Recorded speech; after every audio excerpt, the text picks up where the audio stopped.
हर हर महादेव प्रिय दर्शकों। अर्धा वार्षिक राशिफल की बात होगी और बात सिंह राशि की होगी। नक्षत्र आधारित ज्योतिष गणना के अनुसार ये वीडियो बना रहा हूं मैं। बहुत कुछ इन 6 महीनों में बदलने वाला है। बहुत कुछ संघर्ष, उतार चढ़ाव, उठा पटक आपने इन 6 महीनों में देख लिया, जनवरी से लेकर जून तक में। लेकिन अब आगे क्या, इसी विषय पर डिटेल में चर्चा करते हैं। सबसे पहले मैं आपकी नौकरी, आपका बिजनेस, आपका पैसा, लोन इत्यादि का, आपके शत्रु और आपके स्वास्थ्य, रोग, व्याधि इत्यादि का, इसका विश्लेषण करूंगा सबसे पहले। या फिर शादी को लेकर के क्या कुछ होने वाला है, क्योंकि ये जो मैंने नाम गिनाए ना, इससे रिलेटेड है शनि। इससे रिलेटेड आपके लिए कौन है? शनि महाराज, सप्तमेश और षष्ठेश, ये शनिदेव हैं। और शनिदेव जो हैं आपके, ये जो मैंने आपको बोला ना, वो सबका नेतृत्व करते हैं। और ये जा रहे हैं, अब हैं, बल्कि जा क्या रहे हैं, वो जा चुके हैं मई से ही। लेकिन ये रहेंगे 3 अक्टूबर तक पूर्वा भाद्रपदा नक्षत्र में। शनि महाराज रहेंगे पूर्वा भाद्रपदा नक्षत्र में। तो पूर्वा भाद्रपदा नक्षत्र में रहने का फायदा क्या है, ये जान लेते हैं, या नुकसान क्या है, ये भी जान लेते हैं। अब पूर्वा भाद्रपदा नक्षत्र का स्वामी कौन है? गुरुदेव हैं, यानी कि देवगुरु बृहस्पति हैं। ये आपकी कुंडली के हिसाब से देवगुरु बृहस्पति जो है बनते हैं त्रिकोणेश, और त्रिकोणेश के साथ साथ में अष्टमेश। अगर आप पढ़ाई लिखाई करते हैं या करती हैं, बच्चे हैं आप, या फिर उच्च शिक्षा की तैयारी कर रहे हैं, आप स्कूल में पढ़ाते हैं, पढ़ाती हैं, प्राइवेट इस सेक्टर में हैं, स्कूल में पढ़ाते हैं, ऑनलाइन क्लासेस लेते हैं, ऑफलाइन क्लासेस लेते हैं, गवर्नमेंट टीचर हैं, प्रोफेसर हैं, लेक्चरर हैं, कुलपति हैं, यानी कि चांसलर हैं, प्रिंसिपल हैं, एचओडी हैं, शिक्षा के क्षेत्र से जुड़े हुए व्यक्तियों के लिए ये जो समय है ना, ये उत्तम समय है। आपको बस एक ही चीज का ध्यान रखना है, एफर्ट अधिक लगाना है। अगर विद्यार्थी पढ़ाई कर रहे हैं तो पढ़ने में जो पहले आप मेहनत कर रहे थे ना, उससे दुगुना मेहनत करिए और तिगुना आपको फल मिलेगा। क्यों? क्योंकि गुरु भी वक्री है और शनि भी वक्री है। ठीक, तो आपको ये ध्यान रखना है। मगर 3 अक्टूबर तक तो गुरु वक्री नहीं है, गुरु वक्री 9 अक्टूबर के बाद होगा, लेकिन शनि वक्री इसी 30 जून से हो रहा है। तो आपको पूर्णतः दुगुना फल मिलेगा। क्या है कारण? कारण क्या है कि वक्री ग्रह चेष्टा बली होता है। चेष्टा बली जो ग्रह होता है वो उच्च के समान फल देता है। चेष्टा का मतलब निकलता है अधिक प्रयास करना। अधिक प्रयास करने पर आपको उच्च के समान फल मिलेगा, पूर्ण फल मिलेगा। तो समझे आप? तो आपको, विद्यार्थी हैं या फिर विवाह करना चाहते हैं, तब भी आपके लिए शुभ है, विवाह के लिए अत्यंत शुभ है। आप लव एंड रिलेशनशिप में हैं, तब भी आपके लिए शुभ है। ये रिश्ते सुधारने का समय है। तीसरी बात, अगर आप संतान प्राप्ति के लिए प्रयास कर रहे हैं, तब भी आपके लिए अच्छा है। बाकी मैंने आपको बिजनेस के लिए और जॉब करने वालों के लिए मैंने आपको बताया ही, उनके लिए तो शुभ है ही। क्योंकि ये शुक्र के, गुरु के नक्षत्र में कभी भी शास्त्र कहता है कि केंद्रेश अगर त्रिकोणेश के नक्षत्र में जाकर के बैठता है, या फिर केंद्रेश के नक्षत्र में ही जाकर के बैठता है, तो वो राजयोग होता है। तो ये सूत्र यहाँ लागू होता है, समझ गए? तो प्रमोशन नहीं हो रहा है, प्रमोशन होगा। पैसे कहीं आप बिजनेसमैन है, पैसे रुके हुए हैं, अटके हैं, भटके हैं, लटके हैं पैसे आपके, तो वो पैसे आ जाएंगे। काम बन नहीं रहे तो काम बनेंगे। क्लाइंट आपके द्वार तक आता है, यानी कि जहां बिजनेस कर रहे हैं आप, आपके दुकान तक आ रहा है, लेकिन सामान नहीं ले रहा है, तो भी यहाँ पर स्थिति पॉजिटिव हो रहा है। तो ये है स्थिति है। ठीक, अब ये आगे बढ़ता हूं मैं। ये शनि कब से कब तक है? ये 3 अक्टूबर तक है। 3 अक्टूबर के बाद क्या? क्योंकि ये तो 6 महीने की कुंडली है ना, विश्लेषण हो रहा है ना ये तो अब ऐसी स्थिति 3 अक्टूबर से लेकर के वर्ष के अंत तक ये शतभिषा नक्षत्र में वापस आएंगे। क्यों? क्योंकि ये 30 जून से रेट्रोग्रेड हो गए हैं, तो ये वापस आएंगे। और शतभिषा जो नक्षत्र है वो किसका नक्षत्र है? वो नक्षत्र है राहु का नक्षत्र है। राहु और शनि के बीच में जो रिश्ते होते हैं वो दूध काटी रोटी होते हैं, यानी कि बहुत अच्छे रिश्ते होते हैं।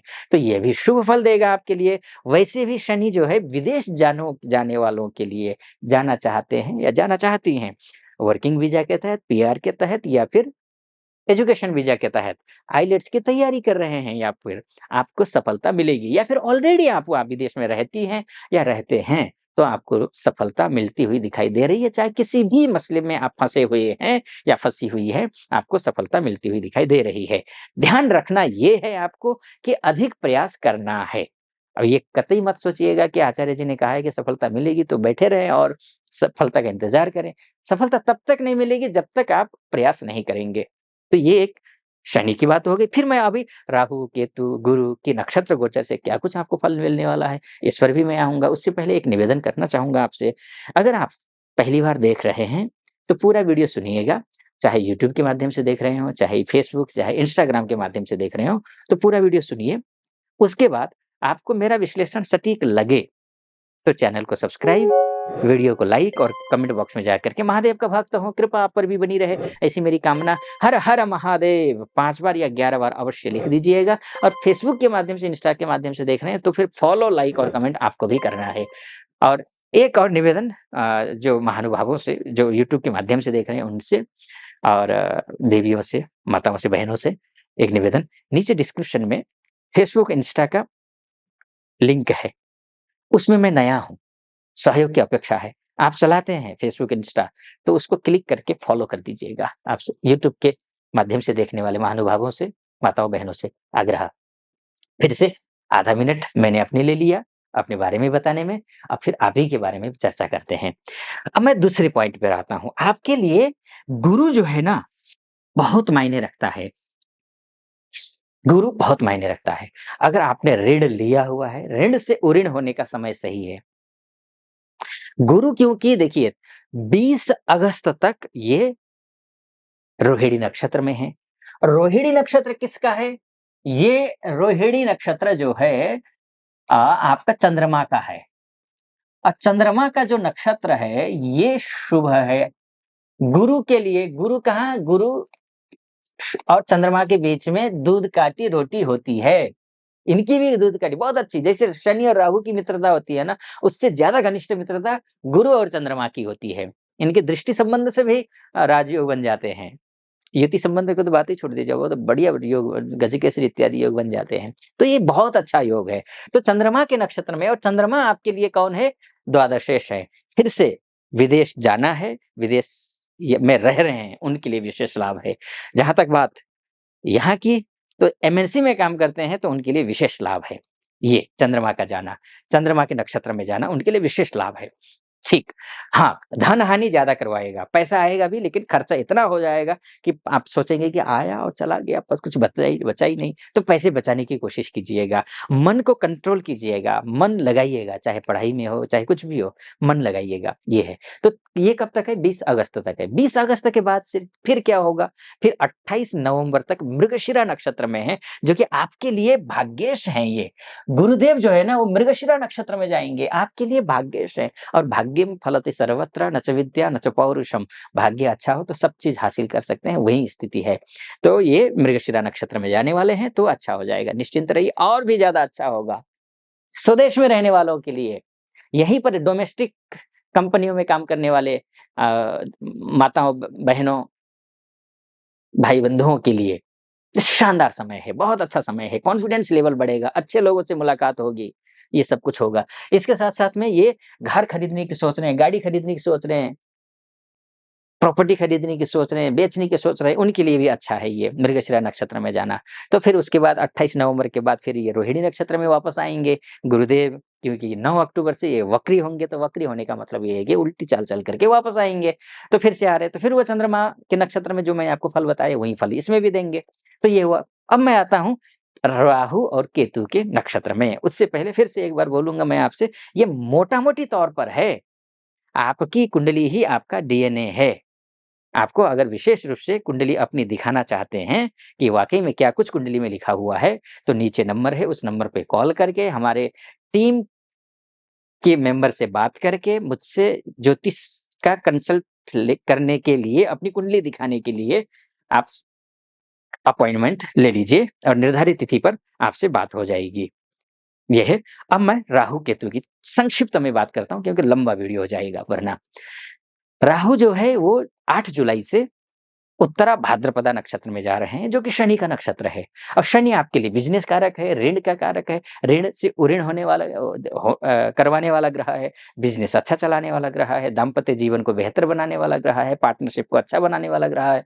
तो राहु के साथ में राहु जो है शनि के नक्षत्र में जाएँगे, तो मैंने जैसे कहा आपसे पहले ही कि राहु और शनि के बीच में रिश्ते अच्छे होते हैं, तो रिश्ता अच्छा होगा ही, निश्चित रूप से होगा, ये है। और जहाँ तक बात है केतु का, तो केतु हस्त नक्षत्र में रहेंगे 10 नवंबर तक और चंद्रमा का नक्षत्र है हस्त नक्षत्र। थोड़ा सावधानी बरतनी पड़ेगी क्योंकि आपका खर्चा अधिक कर देंगे ये। अनावश्यक रूप से कहीं भी इन्वेस्ट मत कीजिएगा जब तक बड़े बुजुर्गों से सलाह ना लें, अनुभवी लोगों से और विश्वसनीय लोगों से जब तक सलाह ना लें, अनावश्यक रूप से इन्वेस्ट मत करिएगा। पैसा खर्चा नहीं करना है। मूलतः एक बात समझ लीजिए, चाहे वो शनि के माध्यम से हो, चाहे गुरु के माध्यम से हो, चाहे राहु या केतु के माध्यम से हो, एक बात सब में कह रही है, सावधानी हटी तो दुर्घटना घटी। सावधानी बनाए रखिए, टॉप पर पहुँचेंगे। वीडियो कैसा लगा आपको? सटीक और ऑथेंटिक लगा हो तो चैनल को सब्सक्राइब, वीडियो को लाइक और कमेंट बॉक्स में जाकर के हर हर महादेव ज़रूर लिख दीजिएगा। फॉलो, लाइक और कमेंट भी करना है आपको। ध्यान रखिएगा फेसबुक और इंस्टा के माध्यम से देख रहे हैं तो अनुमति चाहूँगा। हर हर महादेव।